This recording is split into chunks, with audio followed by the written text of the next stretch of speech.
আসসালামু আলাইকুম, welcome back to my channel Mahbub's kitchen. আজকে আপনাদের সামনে আমি একটি ভিন্ন ধরনের একটি রেসিপি নিয়ে এসেছি, সেটা হচ্ছে বিস্কিটের গুঁড়ো দিয়ে স্যান্ডউইচ। তো আমার এই মজার রেসিপিটা আপনাদের কেমন লাগবে প্লিজ আমাকে লাইক, কমেন্ট, শেয়ার করে জানাবেন, আর সাবস্ক্রাইব করতে অবশ্যই ভুলবেন না। তো চলুন দেখে নিই আমি এটি কীভাবে করছি। ভিউয়ার্স, আমি এখানে বিস্কিটের গুঁড়ো নিয়েছি 300 গ্রাম। আমি এখানে টোস্ট বিস্কিটের গুঁড়ো নিয়েছি, আর নিয়েছি এখানে আমি বলে 3টে ডিম, সাথে দিচ্ছি আমি হাফ চা চামচ লবণ। এখানে আমি ফার্স্টে লবণের পরিমাণটা একটু কম দিয়েছি। ডিমের সাথে এটাকে ভালোভাবে মিক্স করে নিচ্ছে। ডিমের সাথে যখন লবণটা একটু ভালোভাবে ফেটানো হয়ে যাবে, তখন আমি এর মধ্যে দিয়ে দিব চপড অনিয়ন, অর্থাৎ আমি এখানে কিউব করে কেটেছি পেঁয়াজ হাফ কাপ পরিমাণের। দিচ্ছি আমি 1 টেবিল চামচ পরিমাণ কাঁচামরিচ কুচি। দিচ্ছি আমি এখানে 2 টেবিল চামচ পরিমাণ সয়া সস। এই জন্য আমি প্রথমের দিকে লবণটা কম দিয়েছিলাম, যেহেতু সসগুলোতে লবণ থাকে। এখন দিচ্ছি আমি এখানে 2 টেবিল চামচ পরিমাণ টমেটো কেচাপ। আপনারা যদি ঝাল বেশি খেতে চান তাহলে কাঁচা মরিচের পরিমাণটা একটু বাড়িয়ে দেবেন। এখন আমি দিচ্ছি এর মধ্যে 1 টেবিল চামচ পরিমাণের ধনিয়া পাতা কুচি। সবগুলো ইনগ্রিডিয়েন্টসকে আমি একটু ভালো মতো এখন মিক্স করে নিচ্ছি।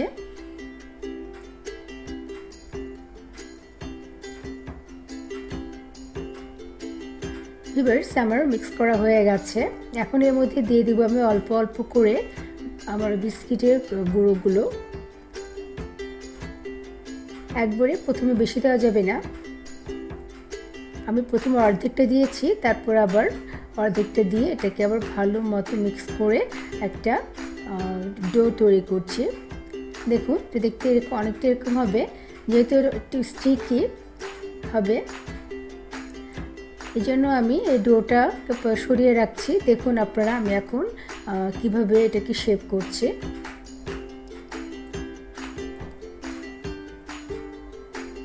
ভিউয়ার্স, এই ডো থেকে আমি অর্ধেক পরিমাণ ডো নিয়ে নিচ্ছি, তার হাতে আমি সামান্য পরিমাণ তেল লাগিয়ে নিচ্ছি, যাতে ডোটা হাতের সাথে লেগে না থাকে।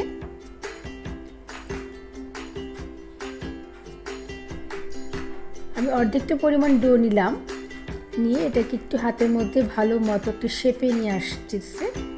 তারপর আমি এটাকে স্কোয়ার শেপ দেব। আমি আর একটু হাতে তেল মাখিয়ে নিলাম। এখন আর এটা লাগবে না হাতে বা চপবোর্ডের সাথে। আর এখন আমি এটাকে একটু স্কোয়ার শেপ দিয়ে নিয়ে মাঝখানে এটাকে 4 ভাগ করে কেটে নেব।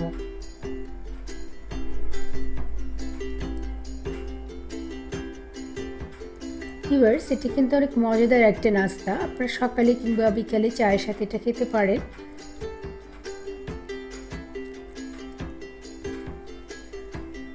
এখন এটাকে আমি একটি নাইফ দিয়ে মাঝখানে এভাবে করে 4 ভাগ করে নেব। আপনারা ইচ্ছা করে গোল শেপও করতে পারেন, হাতে অল্প অল্প করে ডো নিয়ে গোল শেপ করতে পারেন। হয়ে গেছে আমার এগুলো শেপ করা।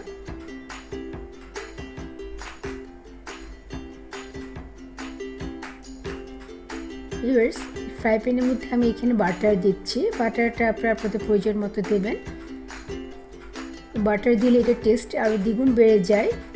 তারপর যে বাটার দিতে না চান তাহলে রেগুলার অয়েল দিয়ে করবেন। এখন আমি এর মধ্যে দিয়ে দিচ্ছি আমি যে শেপ করে স্কোয়ার শেপ করে রেখেছিলাম আমার ডোটা, সেগুলো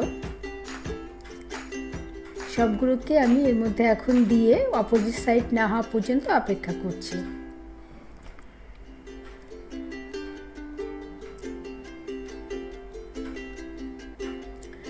যেহেতু ভিউয়ার্স এটা একটু স্টিকি, তাই একটু সাবধানে দিতে হবে।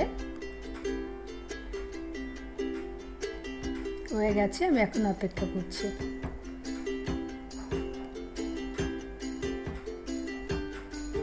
ভিউয়ার্স, আমার কিন্তু অপোজিট সাইডটা হয়ে গেছে। এখন আমি এগুলোকে উল্টিয়ে দিচ্ছি।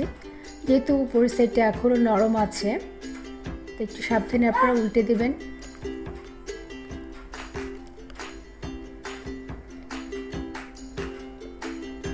দেখুন ভিউয়ার্স, আমার উভয় সাইডই হয়ে গেছে। আমি এটাকে এখন নামিয়ে ফেলছি।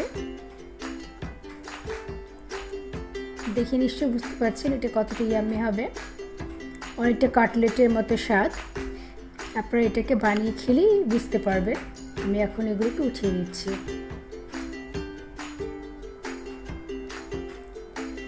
ভিউয়ার্স, আমি এখন আপনাদেরকে করে দেখাচ্ছি। এবার বড় একটা স্কোয়ার শেপ নিয়েছি ডোটাকে করে, এটাকে আমি এখন ভেজে নেব। আমি এটা এরকম করেছি কারণ এটাকে আমি এর উপরে আমি চিজ দেবো, এই জন্য আমি এরকম একটা বড় একটা শেপ করে নিয়েছি। ভিউয়ার্স, আমার কিন্তু অপোজিট সাইডটা হয়ে গেছে। সাবধানে এটাকে কিন্তু উল্টে দিতে হবে, না হলে এটা ভেঙে যাবে।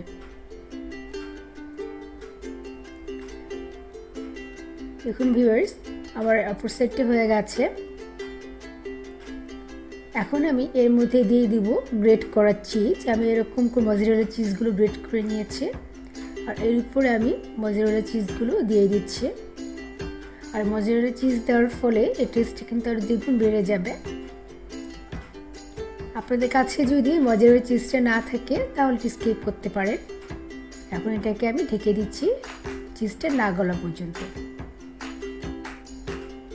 ভিউয়ার্স, দেখুন আমার চিজটা কিন্তু গলে গেছে এবং আমার এই বিস্কুটের গুঁড়ো দিয়ে স্যান্ডউইচটা হয়ে গেছে। এখন আমি আপনাদেরকে পরিবেশন করে দেখাচ্ছি।